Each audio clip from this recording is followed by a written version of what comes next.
अगर आप देखें ना तो कल की एक न्यूज़ थी कि जापान के अंदर फर्स्ट इंडियन लेडी जो कि एयरफोर्स के अंदर पायलट पे गई है। कर्म किसी को नहीं छोड़ते बेटा। तुम लोग जो कश्मीर में कर रहे हो ना, वही चीज तुम्हारे साथ अब अफगान तालिबान कर रहे हैं। जो चाहे वो हमारे प्राइम मिनिस्टर हो, चाहे वो हमारे फॉरेन मिनिस्टर हो, सब लोगों को कटोरा लेके घूमने की आदत है और हम कुछ ना कुछ निकाल ही लाते हैं। यानी ये सब लोग यही कहते हैं कि जी मोगेम्बो का भतीजा हूं, कुछ तो लेकर ही जाऊंगा। तुम यहां पे लश्कर तैयबा और जैश मोहम्मद भेजते हो, अफगान तालिबान तुम्हारे अंदर भेजता तहरीक तालिबान पाकिस्तान। लाल टोपी जैद हमीद वो उनको बोलता है कि हमारे भाई है। हाँ, तो पहले यही गलती उन्होंने कश्मीरियों के साथ की थी ना कि हाँ, ये भाई हैं, हम मुजाहिद हैं आपस में। आज कश्मीरियों ने इनको ओपनली रिजेक्ट कर दिया और वो आपसे इतनी नफरत करता है कि मतलब पूरी पाकिस्तान एस्टैब्लिशमेंट को खत्म करने के लिए चल पड़ा है टीटीपी। आप उसको ब्रदर बोलोगे जस्ट क्योंकि वो हम मजहब है। और क्या अजीब बात है कि हमारे आर्मी चीफ बेचारे आते के साथ ही जो पहला विजिट है उनका, वो कटोरा लेके सीधा सऊदी अरब। There are very small community, only 3% of Indians are Jains, ठीक है ना, लेकिन they pay 24% of India tax. तो इमेजिन जो सिर्फ 3% इंडियंस है जैन्स, उन्होंने ही इतना अचीव किया है। तो आप सोचिए, और इस माइनॉरिटी को खत्म करने की बात की जाती है बार बार, जैद हमीद जैसे लोग वहां बैठ के। आप सोचें कि कितनी शर्मिंदगी की बात है कि इंसान अपने लिए रोटी उसने अपने बच्चों को खिलानी है, वो लाइन में लगा हुआ है और इतनी बड़ी लाइन है कि वहां पर वो मर जाता है। खुद को मुस्लिम बोल के कत्लेआम की बात जो करता है, कुरान को इस कदर वो बदनाम कर रहा है, जो रिलीजन ऑफ पीस है उसको इस कदर बदनाम कर रहा है कि खुद को मुस्लिम बोल के फिर कत्लेआम की बात करता है। इस पे क्यों नहीं ब्लास्फेमी चार्जेस लगाए जाते हैं? The songs that you sing ना, कश्मीर बनेगा पाकिस्तान, कश्मीरियों से नाता क्या, ला इलाहा इल्लल्लाह, तुम्हारे गुर्दा कलेजी निकाल देंगे, मार मार के दुम्बा बना देंगे। लेडी थी और वो क्रिश्चियन लेडी थी। एक आदमी आता है और वो गाड़ी अंदर लेके आता है तो उसको मना करती है कि आपकी गाड़ी के ऊपर स्टिकर ही नहीं लगा अंदर आने का, आप बाहर पार्क कर लें। तो वो उसको कहते हैं कि मैं आपके ऊपर ब्लास्फेमी का चार्ज लगा दूंगा। ये 2 दिन पहले का वाकया। अब तो खैर वो वीडियो जो है वो हमारे जितने नेशनल मीडिया टीवी चैनल्स है, ट्विटर है, सबके ऊपर, और उसके ऊपर बाकायदा जो बड़े आलिम हैं जिनको मैं ट्रू स्कॉलर्स कहता हूं, वैसे नहीं जो अजीब किस्म के होते हैं, उन्होंने कहा कि इस आदमी को पकड़े और इसको सजा दें जिसने ये कहा हुआ है कि मैं आपके ऊपर ब्लास्फेमी का चार्ज लगा दूंगा अगर आप मुझे अंदर जाने नहीं देंगे। और वो बंदी कहती है कि शुक्र है कि मैंने इसकी वीडियो बना दी, और वो कहती है कि अब लगा दो मेरे ऊपर चार्ज, भेज दो मुझे जेल के अंदर।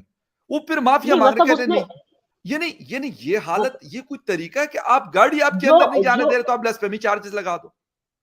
आई एम सरप्राइज के ब्लास्फेमी चार्जेस एक कैरेक्टरलेस जो आपका एक्स-पीएम था उस पे, despite all the leaks, audio leaks and whatever leaks, जिसपे मैं ज्यादा बोलना नहीं चाहूंगी, उसके बाद उस पे नहीं लगाओगे आप blasphemy charge, despite all that he did, despite the fact that Qamar Bajwa became a billionaire after retiring, and उसने कितना करप्शन किया होगा थ्रू आउट हिज टेन्योर, उस पे आप ब्लास्फेमी चार्ज नहीं लगाओगे। लेकिन आप मोदी जी पे ब्लास्फेमी लगाओगे, आप कोई जो अपना काम कर रही है बेचारी, वो just because she is a Christian, आप उस पे ब्लास्फेमी लगाओगे। मतलब आपका ये, और जो आपसे इतनी नफरत करता है कि मतलब पूरी पाकिस्तान एस्टैब्लिशमेंट को खत्म करने के लिए चल पड़ा है टीटीपी, आप उसको ब्रदर बोलोगे जस्ट क्योंकि वो हम मजहब है।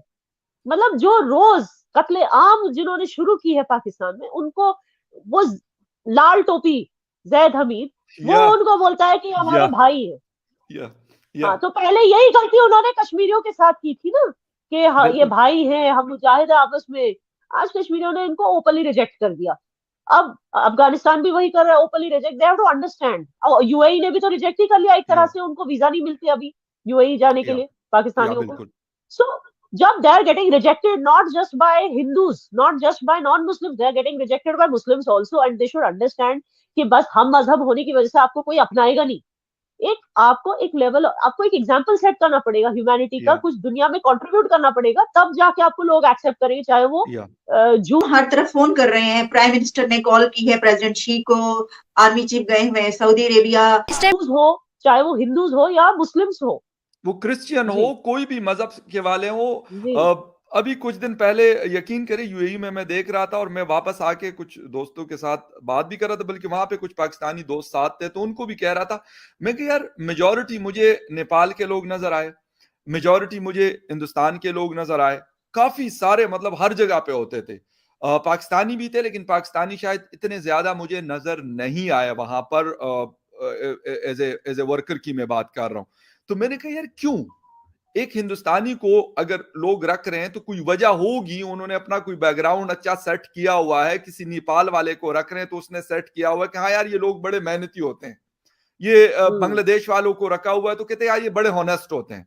ठीक है, ये सारी चीजें हाँ कुछ ना कुछ हर किसी ने किया हुआ है उस वजह से। अच्छा, हिंदुस्तान वाले हाईली एजुकेटेड हैं, मतलब जितनों को भी मैंने देखा तो वो ज्यादातर ये थे बड़े बड़े ज्वेलरी की शॉप्स पे और बड़े बड़े जो ब्रांड्स थे वहां पे वो लोग बैठे हुए थे। और क्यों मैं कह रहा था कि यार ये पैसा तो चलो अपने लिए कमा रहे हैं, लेकिन एक सॉफ्ट इमेज जो ये बना के दे रहे हैं अपने मुल्क को, वो शायद उन पैसों से कई ज्यादा है जो ये अपने घर में बेचते देखिए, होंगे या फिर यहाँ पे।